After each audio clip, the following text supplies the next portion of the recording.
si la profusion de romans dans cette rentrée littéraire 2019 vous effraie un petit peu, j'ai la solution pour vous.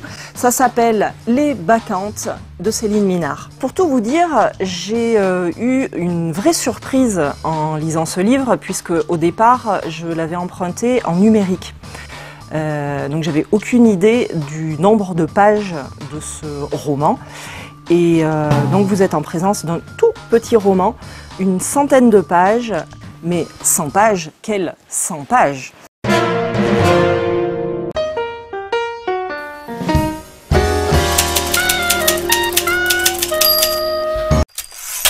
Alors Céline Minard s'était distinguée il y a quelques années avec son roman Faillir être flingué qui revisitait les codes du western.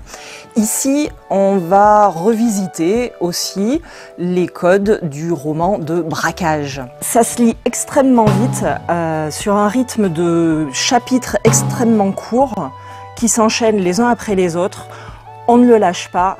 Et c'est une lecture totalement jubilatoire, avec une situation totalement loufoque, et on en redemande. À Hong Kong, un typhon est annoncé, et du coup, les négociateurs ont 4 heures, pas plus, pour arriver à déterminer qui s'est introduit dans la place la plus sécurisée de Hong Kong, à savoir un ancien bunker qui a été reconverti en cave de luxe pour les milliardaires du monde entier qui y ont entreposé leurs meilleures bouteilles de vin. Qui a investi le bunker le plus imprenable de la planète et pourquoi? Au début, on cherche à communiquer avec ces braqueurs inconnus qui s'avèrent très rapidement être 3 braqueuses. La brune, la clown, la bombe.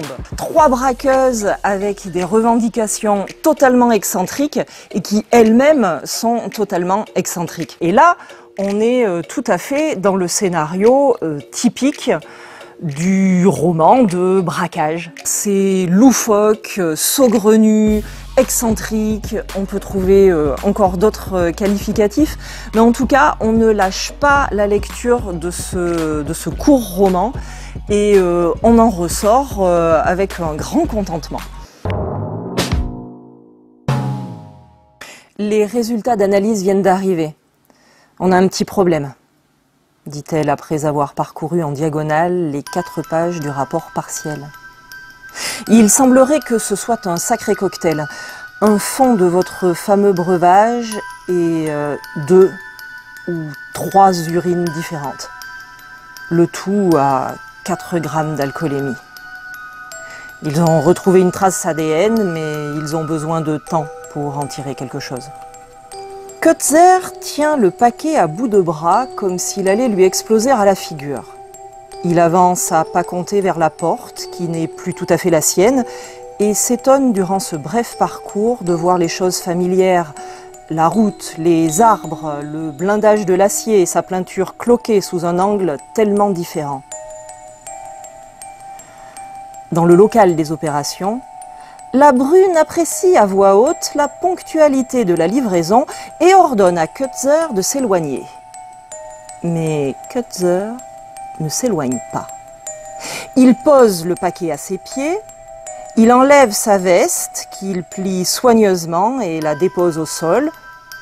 Il ôte ses chaussures, son pantalon, sa chemise, son caleçon et, nu comme un verre, toc toc, il frappe à la porte.